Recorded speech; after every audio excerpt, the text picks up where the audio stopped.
kind of give us the Wisconsin story, your Wisconsin story. Right. So after I got hooked up with David Bowie for a short period, I had kept in touch with Tony Visconti, who was producing Blackstar. So I felt confident enough to talk to Tony and ask him for, recommendations on producing, if he would do it. He actually said that he would produce some of the stuff that I'm doing, but he also mentioned he was really busy, and so he recommended Gary Tannen. And I got a hold of Gary. Welcome to the Wisconsin Music Podcast.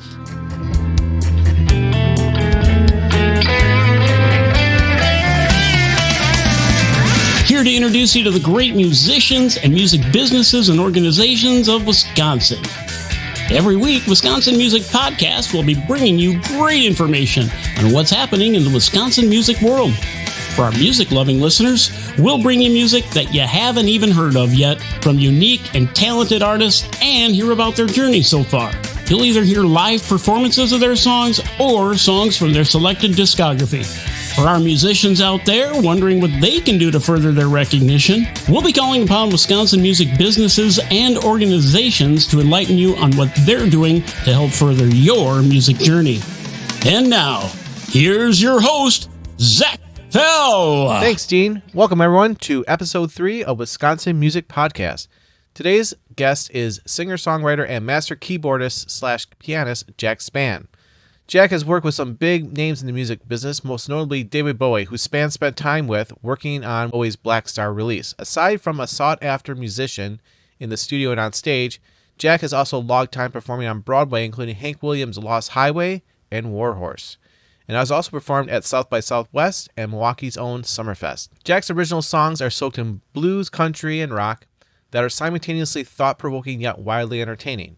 His new release, Propaganda Man, is now on most major platforms, and the physical release was released on July 26 of 2019.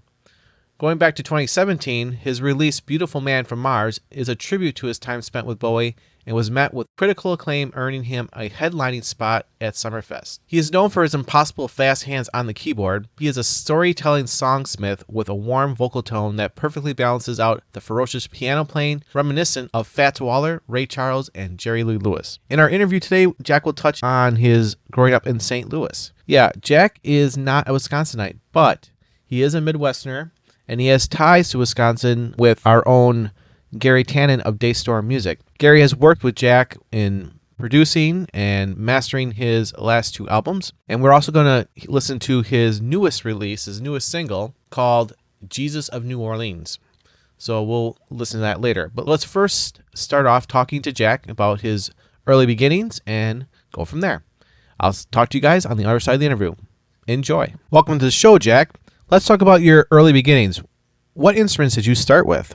Oh my God, thank you for asking me this question. No one's ever asked me that before. Yeah, so my parents, my mother, inherited a piano from one of her aunts. It was one of those old fashioned, upright pianos that, smelled like wood and 50-year-old smoke. And, I just started playing it. My parents' house was about 2 or 3 blocks from the Mississippi River, so everything smelled like the Mississippi, right? Yeah. So water and dirt. And water and dirt and rot and, old dust and the blues and jazz and, when I was a kid, there was a cruise, it wasn't a cruise line, but a boat that would run up and down the river every 3 to 4 hours, and it was really popular. It was called the Admiral. The boat would go down the river, and there would be this organist performing on the deck, Okay, playing a calliope. Cool. And it was all the kids in the neighborhood would run down to the river, right, to see this all summer long at 3 p.m. And what year or what decade are we talking about here? So I was born in 1960. So this would have been 1968, 69. So you started playing piano.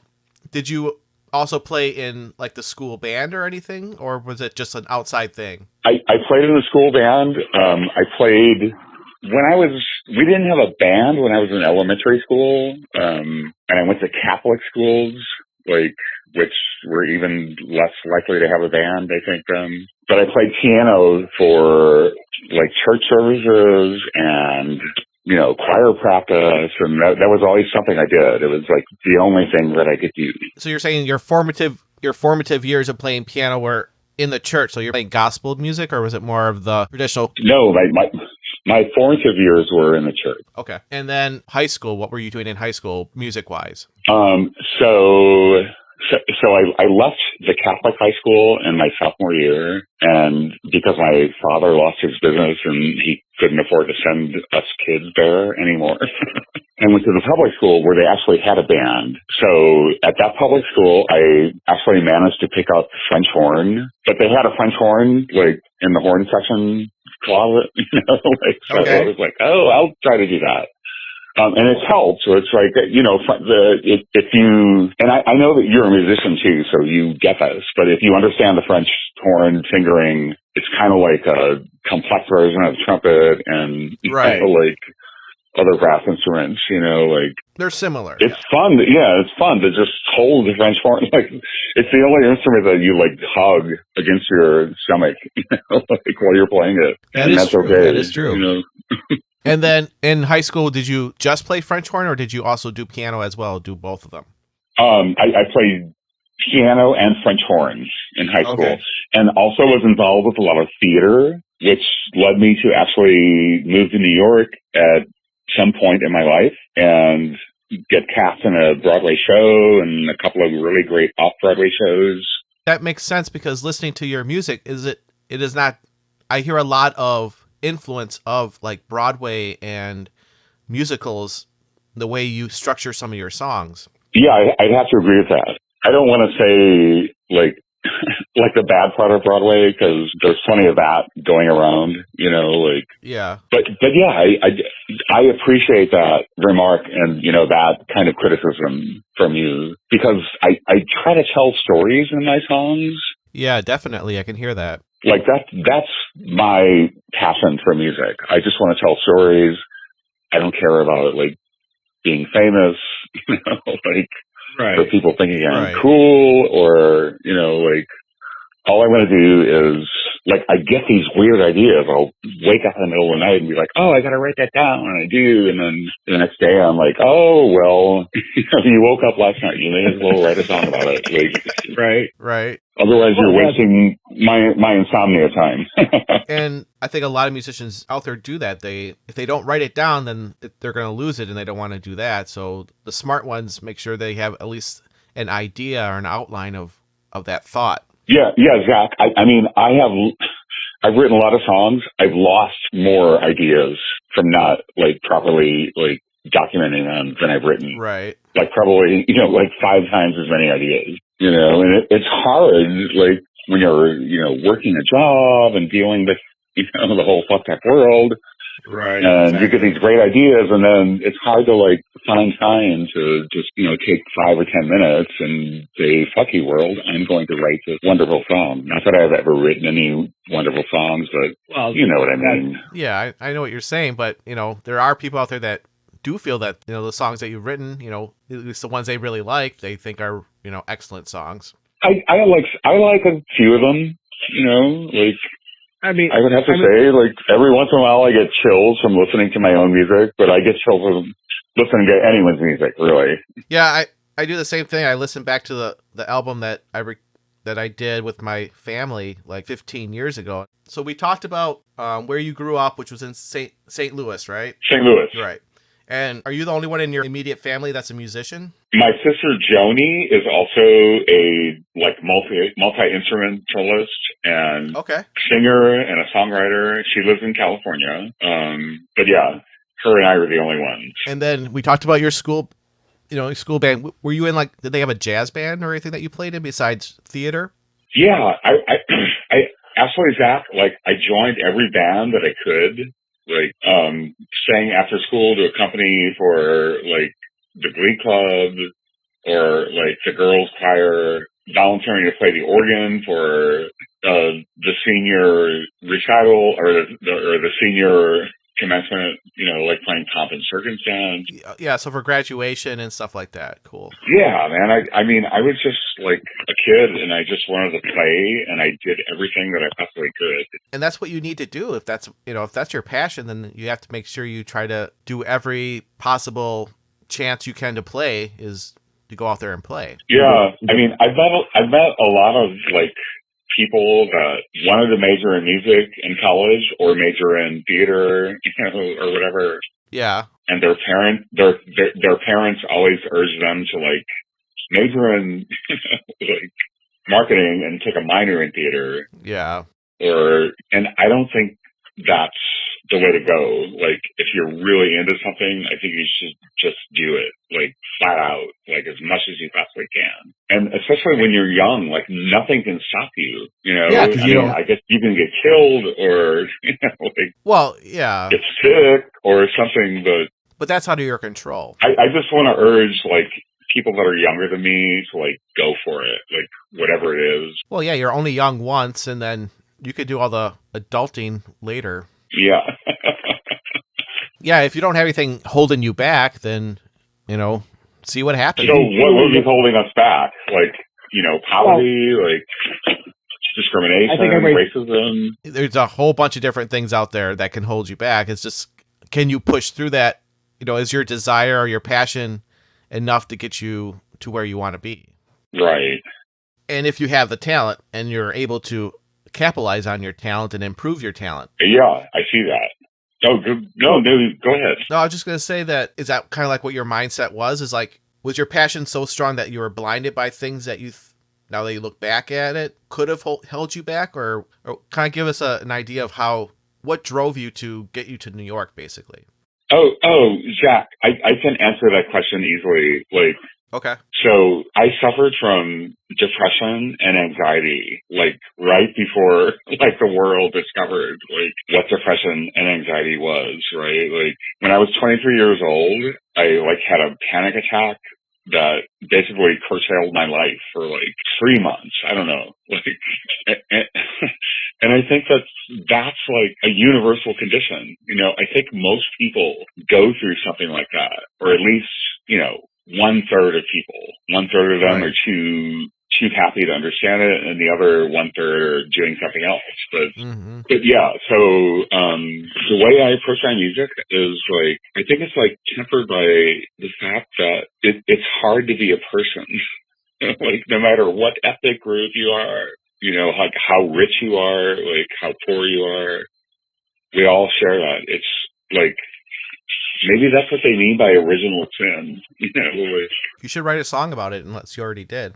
Oh, maybe I will. So you were going through some depression in your early 20s, and then what made you decide to go to New York? Well, I basically done everything I could in St. Louis, and I started like trying to get gigs, and like because I had a degree in music, like I could apply to different theaters in Iowa, Chicago, Wisconsin, Michigan. Right. So you have a degree in music. Where did you get your degree? From Webster University in St. Louis. What kind of degree is it? Performance or? I always laugh at this, but it's a BM. Yeah, it's a Bachelor of Music. So what does that allow you to do with that degree? Basically to like go out into the world and, try to get gigs playing the piano. All right. So let me say, like, getting that degree, I made like valuable contact, right? Like that helped me to like kind of like push everything along, like, and then it's like I said a moment ago, like I had no backup plan at all. Yeah. So you have your degree. You did everything you could in St. Louis. So you headed out to New York. That was the next step. Well, I moved to San Francisco for a year and a half. Okay. So what did you do in San Francisco? I went to the I-Beam. I saw the Dead Kennedys. So were you making contacts out there? I was trying to, but okay. There was kind of some things I was doing that are illegal that I can't really talk about.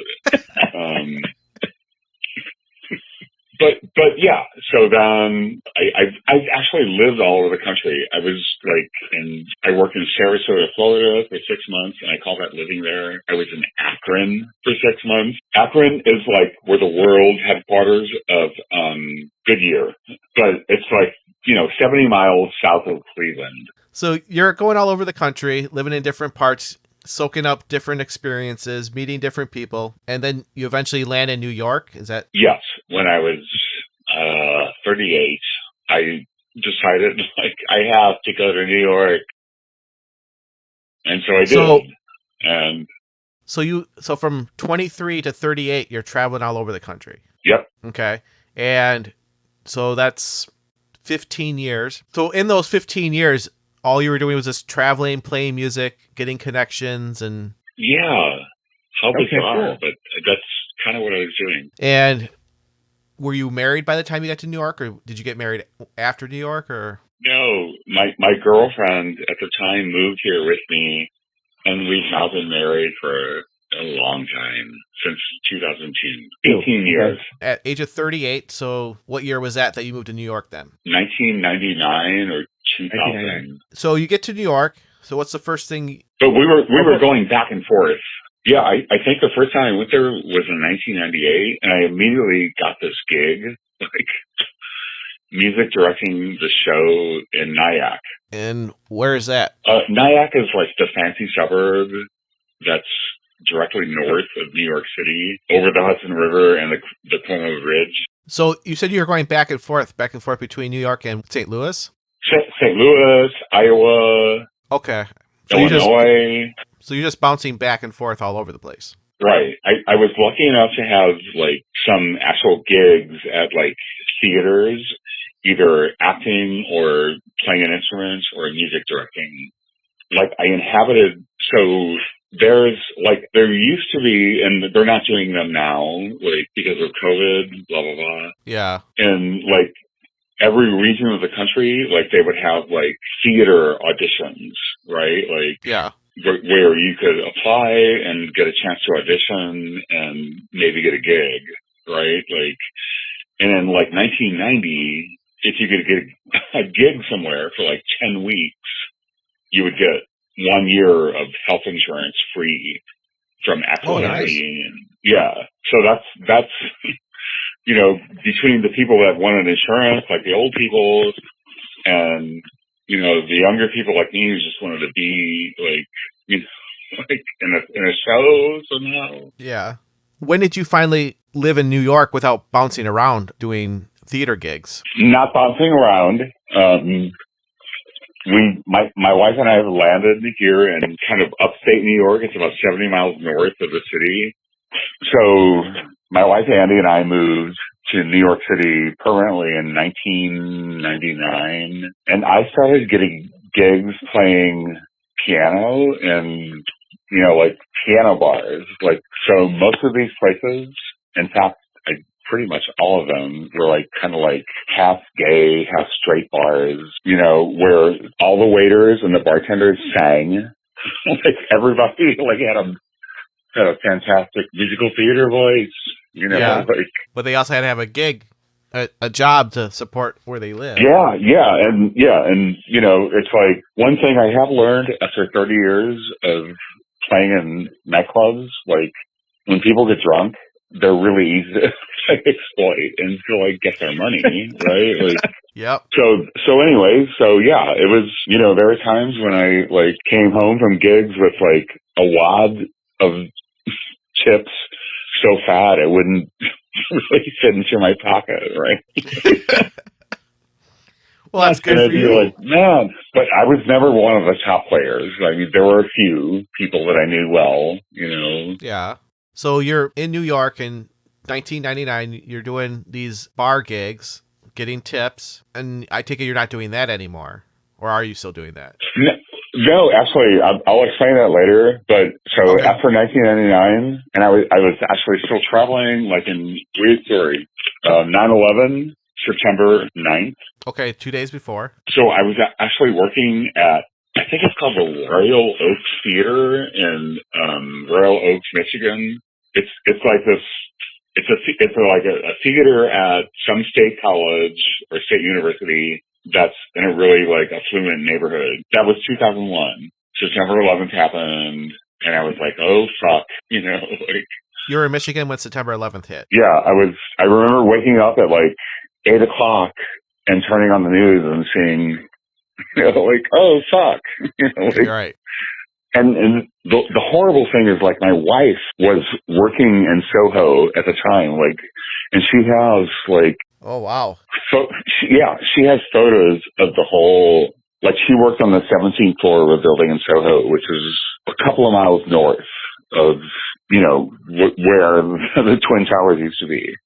Right. And, like, she went to work that morning, and while she was on the subway, like, people were, like, saying, oh, this thing happened. Like, nobody knows what it is. Yeah.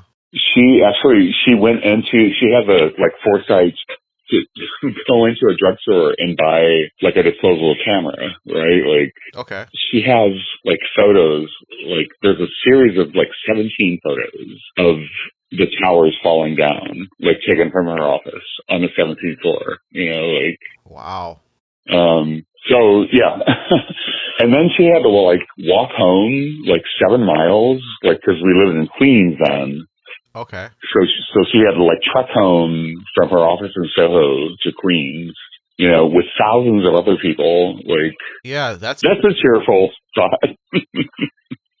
Yeah, I mean, but everybody has their where were you when 9/11 happened, and that's yours. I would say I was teaching. At that time I was teaching 5 middle schools a day. So I would teach one class at one middle school, then I would go to the next one, go to the next one, go to the next one. And I didn't even know what was happening until I walked into one of the schools, because I was so sick of listening to the radio. I just had a CD playing. And so I wouldn't hear any news or anything. I was just, whatever. So I was just driving around, didn't know what was going on until I got to my next school. So that's where I was. Yeah, and I think it's really funny that people all over the country were, like, shutting stuff down, like, like, oh, Al-Qaeda maybe, like, about to attack our movie theater, or. Well, I think nobody knew what was going on. I mean, you didn't hear airplanes for a couple days. It was just a weird, eerie feeling. Like, like living in New York, and so I was gone on 9/11. My wife took a train to see me. And hang out with me for a few days. In Michigan? Yeah. You took the Amtrak? Yeah, it's crazy. I still, like, can't believe, like, how it happened. But, there were no planes flying, and people traveling, and she was like, I have to go see my husband, or I have to get out of New York, like. Exactly.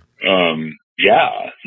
So after 9/11 happened, and you guys got back to New York, then kind of tell us where your career was kind of heading. Yeah. I started going to some theater auditions, trying to, like, meet musicians on Craigslist. I finally got a chance to be in this off-Broadway musical called Lost Highway, and it was about Hank Williams. Okay. And so I did that, and I played bass. I wasn't, like, the original person who created the role, but, I took over for him. And then a couple of years later, I got a chance to audition for the Broadway musical War Horse at Lincoln Center. And for a poor kid from St. Louis, Lincoln Center was like, epitome of like, oh yeah, you got a great gig. And so I auditioned for that, and I got that gig. And that lasted from 2011 to 2013. And then in 2014, I got a chance to meet David Bowie and play on a bunch of demos for him when he was starting recording for Blackstar. What led up to meeting David Bowie? How did you get to that point? I had, like, put some demos online, and one of my friends who I can't really talk about them, like, because they're kind of like anonymous, people that hook people up. I don't know how to explain it, but no, I totally understand what you're saying. This person introduced me to Tony Visconti, who was working with David at the time, to get his next recordings out. He wasn't sure if it was going to be an album, tour. He actually asked me. So here's three things that happened. Number one, at one point, he was like, Jack, go in there and play something. And just, because he had recorded like some kind of like little demo thing, not a little demo thing, but something, 8 to 12 bars or 16 bars of chords. And I was like, okay, David. Like, sure, I'd love to do that. So I went into the room at Electric Ladyland Studios and did a little piano stuff. And when I walked out, David actually stood up and clapped. Hey, good Awesome. job. I think some of the other people in the room were uncomfortable because it really wasn't that great. But I think he was nurturing, so that happened. Okay. And then it's kind of, I don't know if I should say this actually, but David Bowie told me to fuck off. Why did you do that? Before I say that, David asked me to go on tour with him. And I'm pretty sure he was serious, but I guess at that time, before his illness and his death, he was planning on a tour and was looking for, people that could play his music and right, whatever. So, the fourth day, I only got hired for, a half day on the fourth day. So, after hanging out with him for a few days, and it was time to leave, it was around lunchtime, and I was like, oh, I'm getting all my stuff, and then I, walked over to him. He was sitting by the door, and I was like, oh, David, oh, Mr. Bowie, whatever. Yeah. So I said, David, I'm so glad to have met you and played with you. I've loved you all of my, life. And David was like, fuck off, Jack. Okay. It was because he, from my interpretation of his personality from only a few days of hanging out with him, he was not, he was like, I'm not a star, I'm not better than you. But I am better than you, so I can tell you to fuck off. Just shut up and relax. You don't have to worship me. I'm David Bowie, I understand, but on the other hand, he just wants to be treated as a normal person as much as possible. Yeah. Yeah, we watched a bunch of videos together. There was downtime in the studio, so yeah. I mean, I know there are many people that know him way better than I do, but it's for a kid from the Midwest, he's been a star since what, the 60s? He's been in the late limelight. 60s, I guess. Yeah, so that's his whole life has been kind of fans have been worshiping him since then. Well, and with good reason. Yeah, there's things that he has done that changed how music is performed or recorded. He's a pioneer in certain areas of the music field. Not even, and that's true, a pioneer and also a prophet.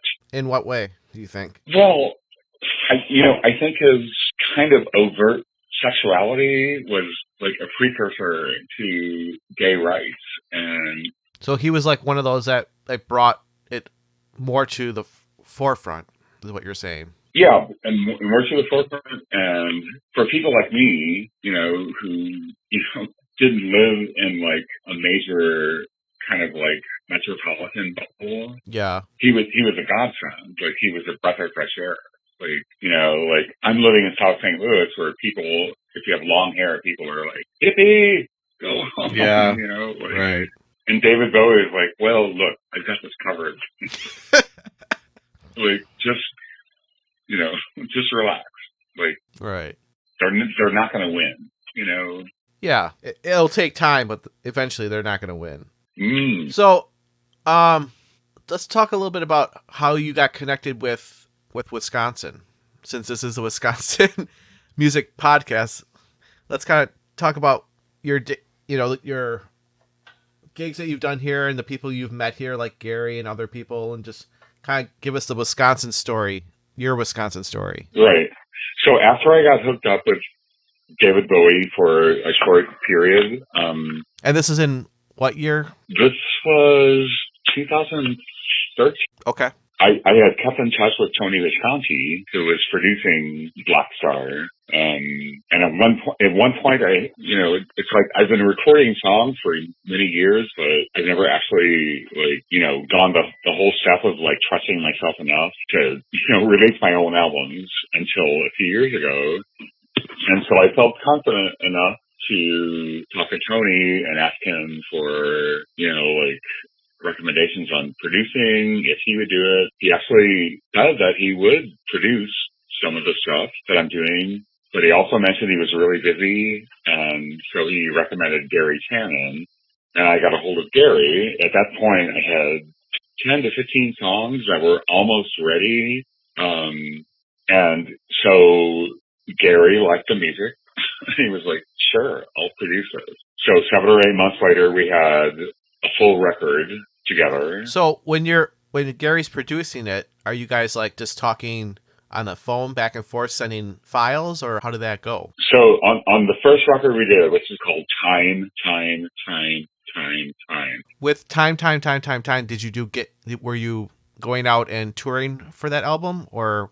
Yeah, we played in, cause that's when I lived in New York City. So, I was doing the local clubs, the Sidewalk Cafe, the Bar 84, the Electric Room, but yeah. Let's take a listen to a song off of Time. Here is Time. Here's a riddle for you, solve it if you can. What creature do you know that has 3 hands? What makes a good wine? What makes women weep? What rules rulers? What thing never sleeps? Whoa, that is time.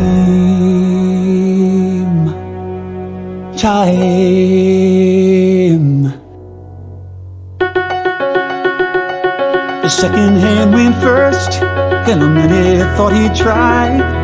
Pretty soon the hour hand had also gone by, and it's quickly rolling, and it quickly rolls and rolling, and it quickly rolling, and it quickly rolls and rolling, and it quickly rolls and rolling, and it's quickly rolling, The second that you try to stretch it, you won't catch it. Time.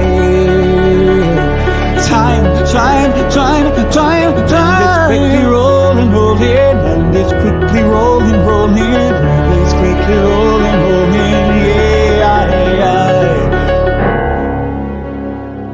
12 trillion years from now, when all things are done, time and motion will still be young.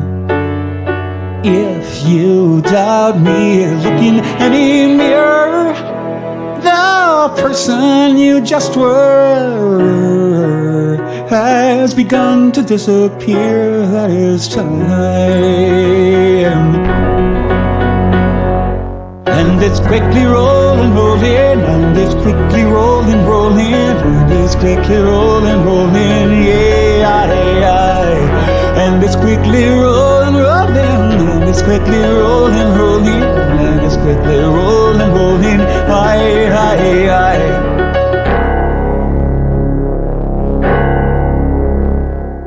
Hey, Mr. Riddleman, speak if you know. Where does all time go?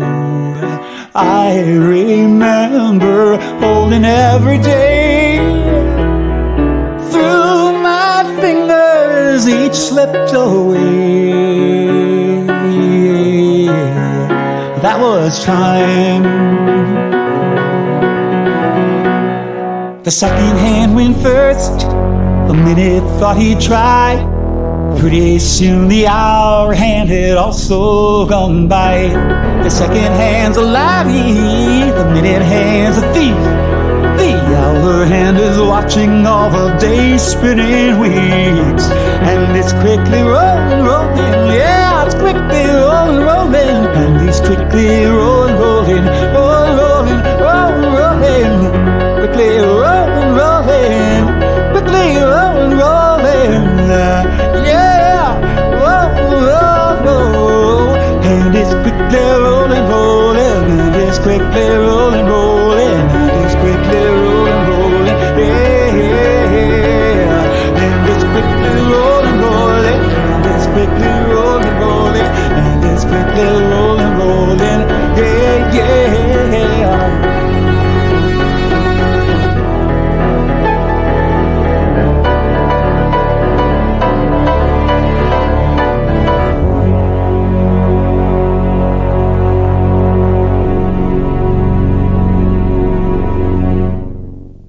And would you call that a successful album in your own right, or did you want it to become more successful than it did? Oh, no, I think it's successful enough. You know, okay. What do you consider successful enough? Like offending some people, getting critical praise, you know, like, and honest critical praise, like, because I know there's things that aren't, you know, like that could have been improved. You know, it's like when people actually listen to your song or your album and spend time to like thoughtfully think it through, like, I haven't got any, no one said, this sucks, you know, like, Yeah. And most of us got a beat, and like, you know, if people would just listen to it, and they have, like, it's pretty good music, I think. You know, it holds up. Yeah. I did the tracks here, all the vocals, some guitar parts, some bass parts, and then sent them to Gary, who also added like things that a producer would add, right? Because I've been listening to the same songs for like 3 months. Okay. And it's like, I don't know what to do with this anymore, right? So that's where Gary came in, and he added like some keyboard parts and some strings and some other things. Also, like, the recordings came back sounding like mastered. Like, you know, it just didn't sound like me in my living room anymore, you know, Right. Even though that's not what it was exactly. But yeah, like, he got it. Like, he was able to, you know, take out the good parts and emphasize those, and, you know, like, you know, it was a good job. So I was like, oh, yeah, like, we can do this again. Cool. And we have a couple of times since then. Right.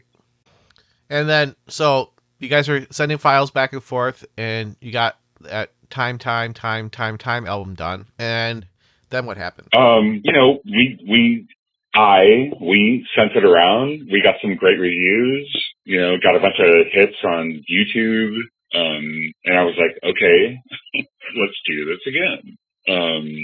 So then we did Beautiful Man from Mars, which Gary and I, so that's a co-production. He mixed all the tracks and mastered them. I had actually recorded the main bulk of the tracks in Seattle when I was there in 2016. Let's listen to the title track. Here is Beautiful Man from Mars.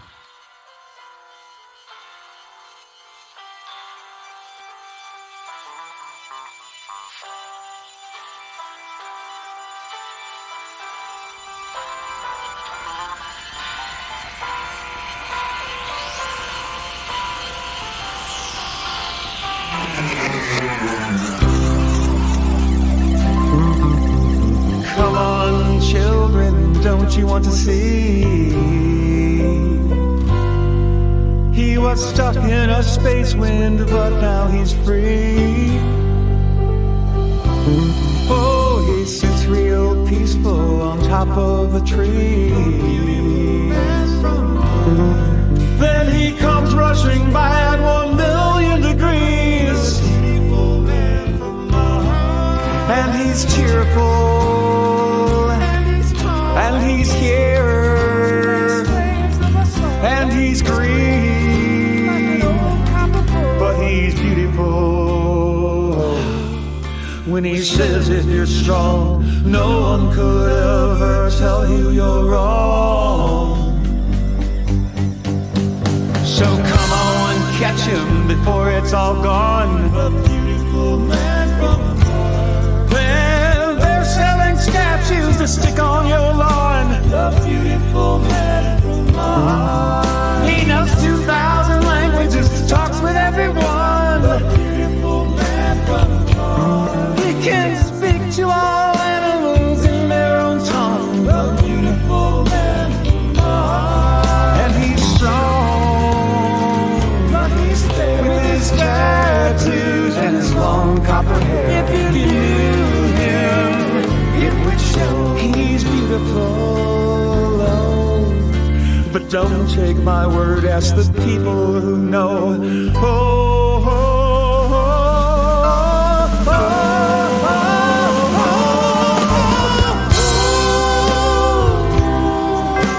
Someday still, if I have any say, we'll fly to your doorstep and take you away.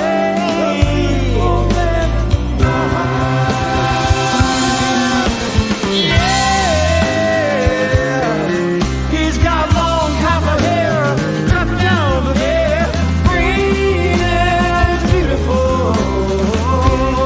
Man, beautiful man, beautiful man.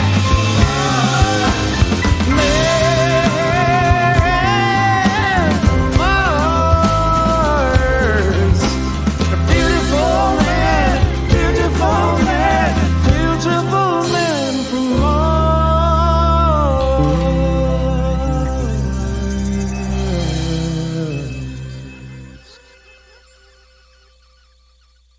What studio were you using there in Seattle? My friend's studio, it's called, and I can't remember, Birds, I think it's Bird's Nest Studio, but it's like a separate building that he has. So he has like a whole Pro Tools rig, like top-notch preamps, like expensive Right. microphones. But yeah, that's my friend Terry MG. So yeah, and I came back with tracks from there, and Gary helped me to like glue it all together. And I think there's some really good songs on that record. And then you said you guys did Man from Mars, and that turned out really well. And the albums I was listening to, the Propaganda Man, which Propaganda Man, yeah. Yeah. And I was telling you last time we were talking, I said it reminded me a lot of Frank Zappa. Not all the songs, but a lot of the songs seemed like something that Frank Zappa would put together, or if he was still around. Right. And I don't agree with that.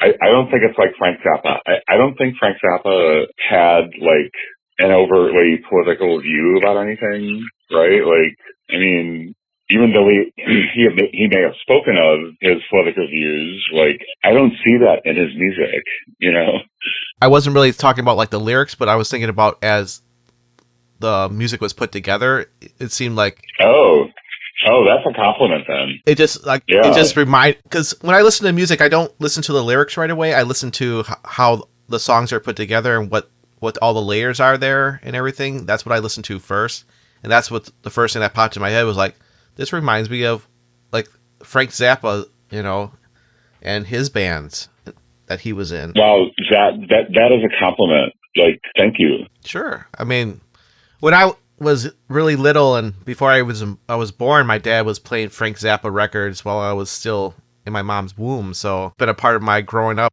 ever since I existed, I guess. Let's take a listen to Propaganda Man by Jack Spann.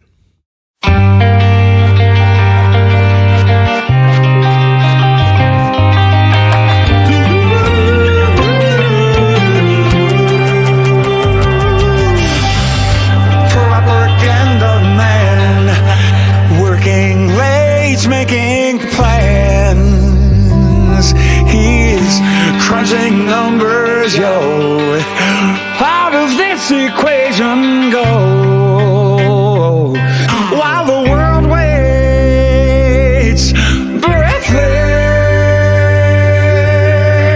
breathless, wondering who will be my next little Hitler, who will be the one I push on, who will preach the words I teach to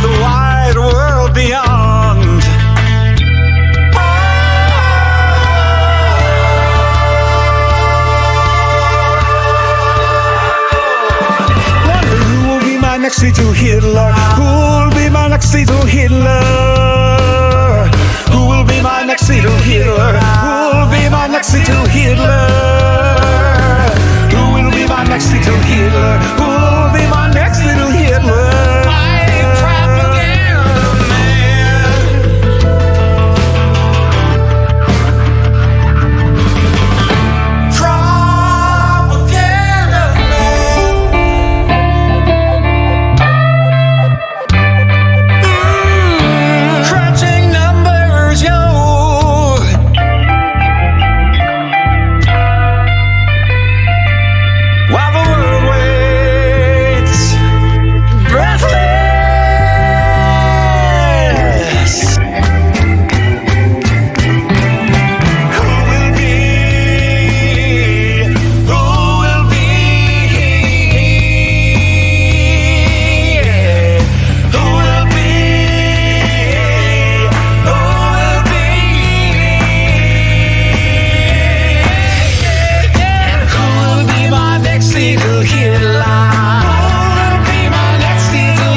Oh, you also had, I'm looking at your discography right now, you also had Back Catalog.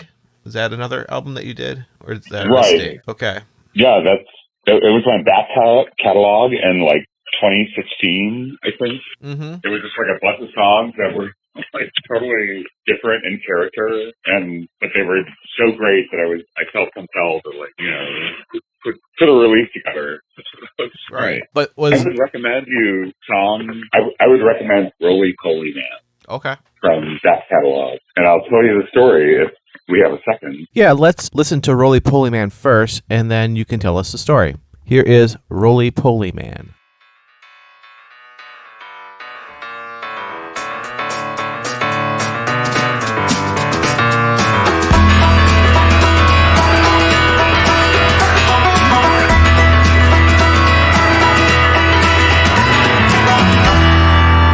Now back when I was a boy growing up in Illinois, I'd go running around with all my little friends during those days of school, but my gang was so cruel.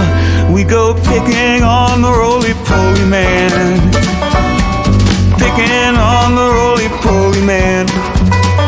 When we saw him come, we would warm up our tongues, spitting insults like sailors on the strand.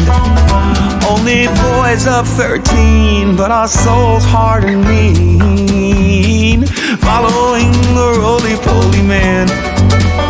We go following the roly-poly man, roly-poly man. Well, my older sister Jean said he'd been in the Marines a long, long time ago, but all that us boys knew was a roly-poly drunk man, stumbling from the tavern down the road. Yeah, he'd go stumbling from the tavern down the road. Well, then we'd follow and tease him every day, but he'd just curl up and let it roll away. So we called him Roly, a roly-poly, a roly-poly man.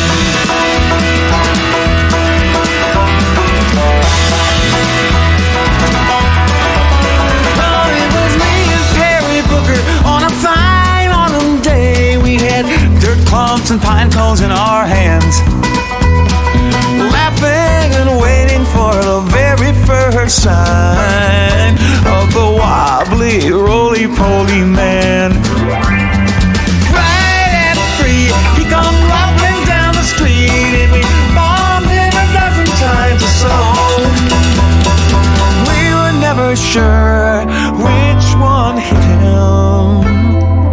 knocked him in the creek bed down below. Oh, it knocked him in the creek bed down below. Well, and we both freaked out and ran away. Somebody found his body the next day. Somehow the cops thought it fell, and we swore not to tell, and we sealed an oath with bloody hands. Only the very next day at our clubhouse in the woods, where we plotted against the roly-poly man. Where we had plotted against the roly-poly man. Roly-poly man. Now that was 20 years ago, and I'm used up and old, and I'm a drunk who lives on Tangent Lane. All that I thought I knew and laughed at as a boy show looks different with 1 foot in the grave. Everything looks different with 1 foot in the grave.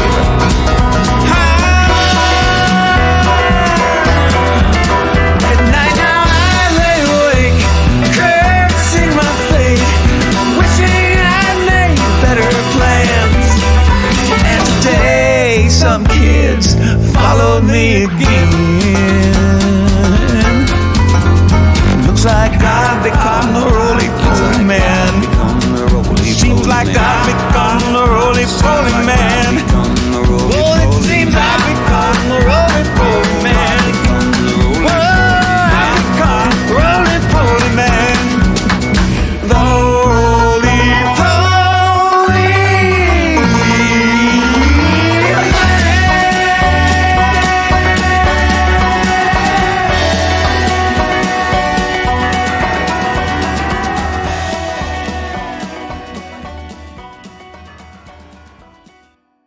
So let's hear the story behind Roly Poly Man. So when I was a kid, like 10, say 12 to 13. 12 to 13 years old, a bunch of us used to meet in the woods, by our house, smoke cigarettes, and whatever kids would do then. Right. And there was this guy that we used to see. The story that I heard is that he was an ex-Marine, but his name was Russ, and he would walk at the same time every day, from the tavern where he had gotten really drunk to his home. And at some point we it was the summer, right? So we were there every day, let's eat pears and throw rocks at cars and do whatever we do. I think most kids have a story like that. Yeah. So anyway, it's the story of Russ. So Russ was walking by and we were throwing pear bombs at him, half eaten pears. I mean, we tormented this guy every time we could, all summer long. Was he an older, in his Yeah. So I was 12. He was probably mid 40s, early 50s. Okay. But a guy that lived in a rooming house had no maybe Social Security, maybe not. So we used to torment this guy, and I remember one time, my friend Gary, who was older than me, he was probably a year older, and he was like, I'm gonna go fuck with Russ, and ran down there, and Russ held his fist back, get away from me, and Gary was like, I'm not gonna move, right? And this is I understand that. This is totally bizarre story. Yeah. But so eventually Russ moved away and went on his, jog to the back to his apartment or whatever. And I was like, Gary, how could you do that? Aren't you scared of him? And Gary's like, oh, that guy wouldn't hit a kid. He'd go to jail. Right. So, all those years ago, the root of the Roly Poly Man is that story, only in the song. Only in the song, the Roly Poly Man died. Oh, okay. So if you know anyone that's really dark, check out the Roly Poly Man. Your story, it has nothing to do with the same idea, but it kind of reminds me of Bruce Hornsby's song that's based on To Kill a Mockingbird. Boo Radley, that's it. The character Boo Radley. Oh, yeah. So, because it's kind of the same idea where the kids would go and mess with him, but the guy wouldn't mess back. How did you get the gigs that you did in Wisconsin, like you did Summerfest, and was there other places, other venues that you did in Wisconsin? Yeah. So basically Gary, like, staked his reputation on me getting gigs at Summerfest. Right. My band did 2 years in a row. And it was really cool. So tell us, like, how did Summerfest treat you? Yeah. I mean, you can't go into that kind of situation expecting to be treated well. You know, like, I mean, having, like, done this long enough, like, I don't expect to be treated well. I don't expect to be, I expect to be respected as, you know, like, if I say I can't hear this or, you know, something feeding back. But other than that, you know, it's like, I was treated well enough, you know. Like, we got there in time, like, we showed our passes, we were escorted to our dressing room, you know, like, we did our show. You also hear horror stories where bands go on there and the stage managers don't give a shit about you whatsoever. Not saying they have to, but they treat you like dirt, and, you know, they're trying to kick you off like 10 minutes before you're done with before your end time so they can get the next band up there ready to go. But it seems like, were you a headliner or when you were doing Summerfest? We weren't a headliner because, you know, like, no, we weren't a headliner. I'm not, like, a headliner, or at least I wasn't then. But we got there in time. And so you did Summerfest 2 years in a row. Were there any other venues in Wisconsin that you did? Yeah, there's a few, but can't really remember their names right now. Were they festivals? No. Okay. So were they like inside venues or outside venues? There was one inside venue that I played in like 1998 or 97, and it was in Madison. Okay. Right? Like, and I was playing with a band who's kind of a Grateful Dead cover band, but also did some originals that I wrote and other people wrote. What was the name of the band? That band was Vitamin A, and, you know, the guitarist / drummer of that band went on to play with Dark Star Orchestra, right? Like, okay, like dead cover band in the world, basically. And the bass player went on to play with the Jerry Garcia band. But yeah, I mean, sorry, I can't remember the name of the club. That's fine. But like you said, it was in Madison. There's a lot of venues out in Madison. And then when you played at Summerfest, was that the Jack Spann band, I take it? Yeah, I think I was built as Jack Spann the first time. Yeah, maybe the Jack Spann band the second time. I know that this is kind of like a question that I ask most musicians, or the musicians I have on here, is like talking about the struggles of your local scene. So do you feel like the local music scene, let's talk pre-COVID, the local scene is suffering or suffocating, and do you feel that what's contributing to that suffocating of the local music scene? I'm pretty much like, I am not going to play anywhere that anyone has any chance of transmitting COVID. Right. Yeah, so, well, you know, it's upstate New York, so it's not like the greatest music scene in the world, although I personally think it is. But we had a bunch of gigs booked, and then COVID came, and I was like, I'm not going to play inside anywhere. And then the summer came, and, you know, we had a couple of gigs outdoors, you know, and people are offering us gigs, but they're indoors, and I'm just not going to play indoors. Yeah, I'm not doing it. I don't want to be responsible for. No, not at all.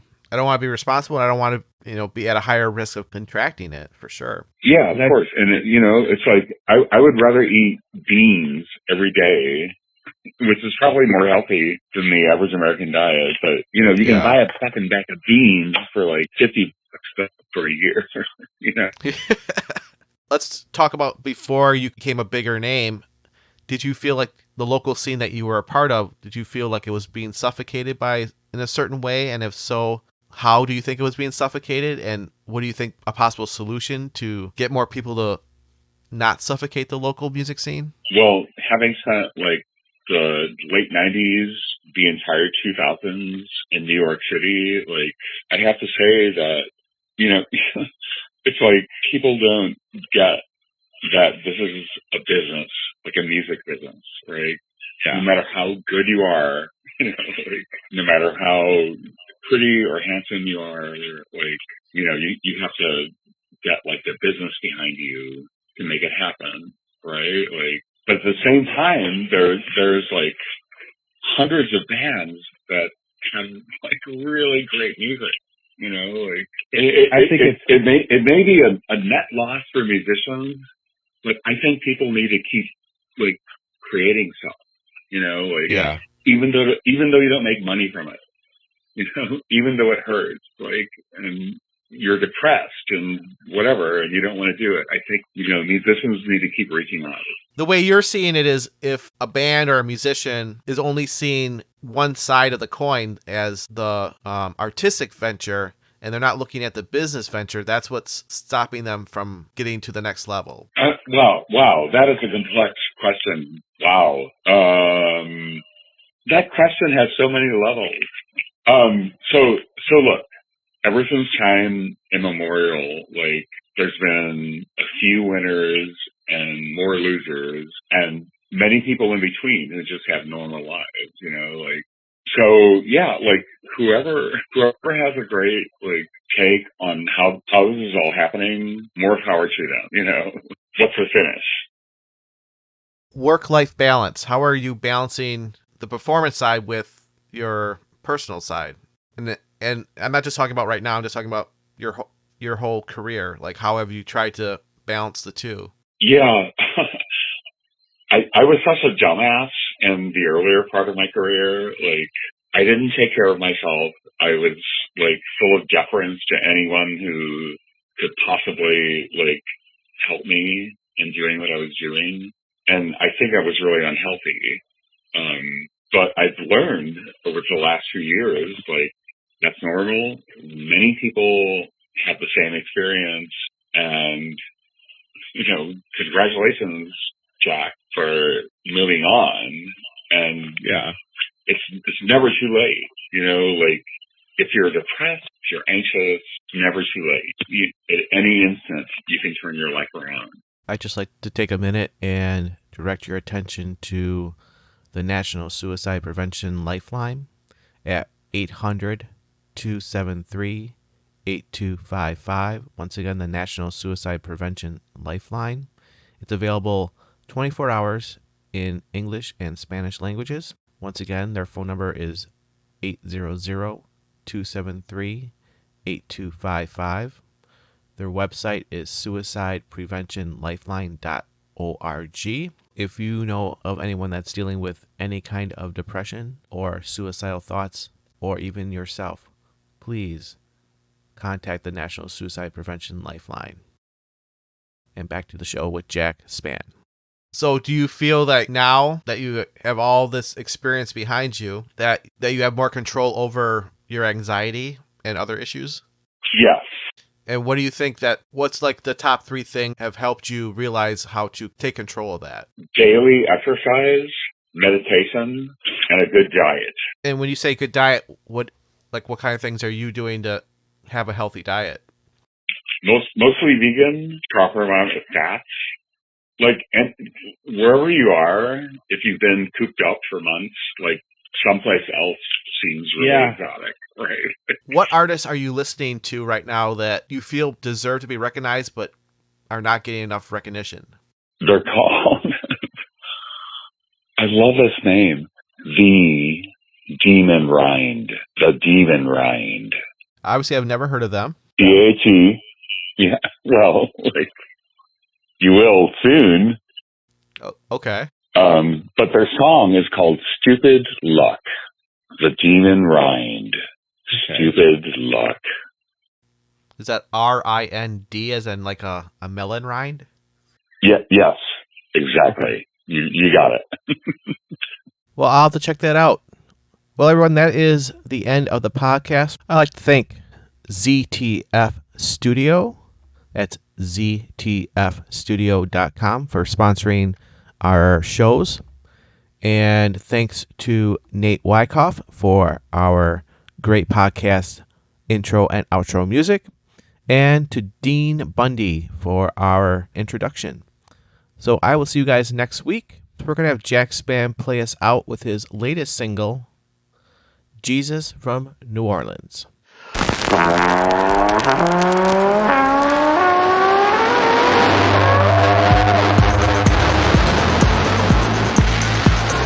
One, two, 1, 2, 3. This is a story of a man, a good man, sweet Jesus of New Orleans. They call him Wiry Legs, Jesus of New Orleans. First to get up when the first beat falls, and he hears the bass drum, the guitar strum, and he's bouncing up, down, and off of the walls. And he's not no animal, he's not no criminal, but he looks like a mansion in blue jeans. And to his many fans who love to watch him dance, they call him Jesus of New Orleans. We call him Wiry Legs. That's right. Jesus, Jesus, Jesus. He was like a skinny long-haired Jesus, but from the streets of New Orleans, he'd make a bad, bad boyfriend, but he knows all the sexy moves. Oh, sweet, stupid man child. He dances easy and he rocks so smooth. And he's at all the shows where everybody goes. It's the Hot 100, no, but don't ask him to dance. He's strictly soul man. Legs like a rubber band. He's the Jesus. Wiry Legs. Wiry Legs. He's the Jesus of New Orleans. Wiry Legs. Sweet Jesus of New Orleans. Let it go.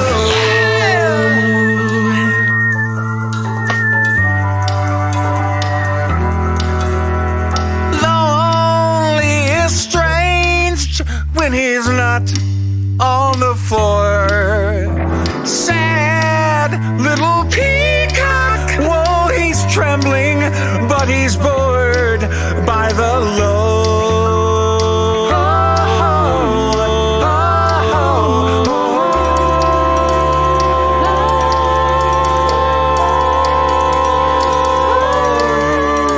Yeah, what a big one.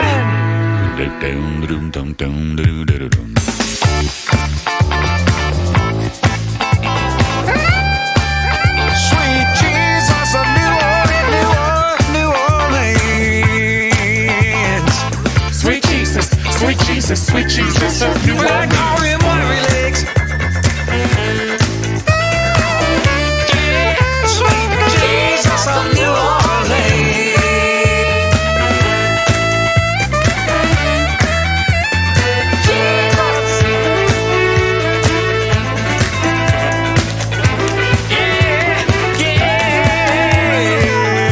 Yes.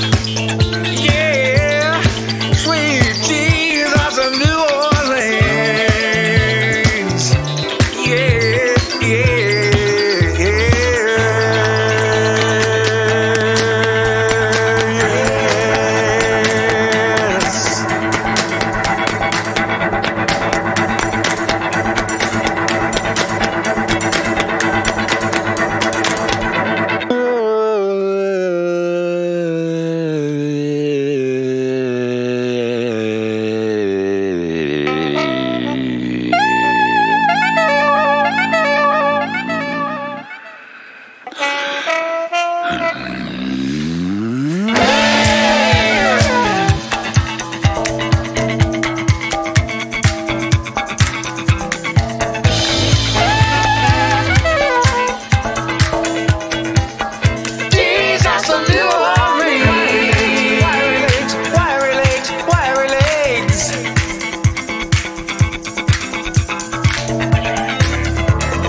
Jesus, Jesus, Jesus, a New Orleans.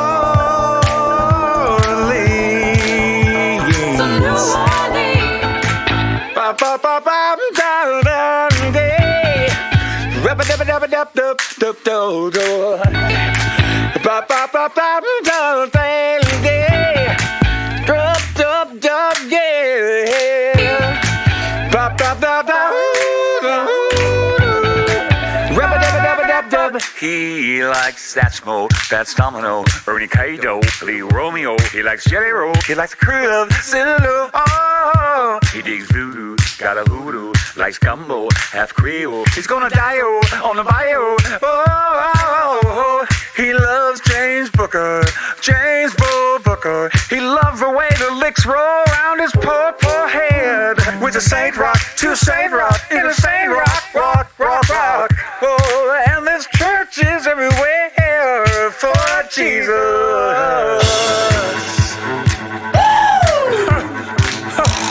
Well, all right. He's a funky man. He smells but he sells. He wears patchouli for the mademoiselles. Everybody comes out, everybody comes in. Everybody comes anyway, 'cause that's the shape they're in. Can't you hear him calling? Can't you see him shine? Can't you hear him saying, I got yours, you've got mine. Everybody's happy, everybody's cool, except for the sad peacock who dances like a fool.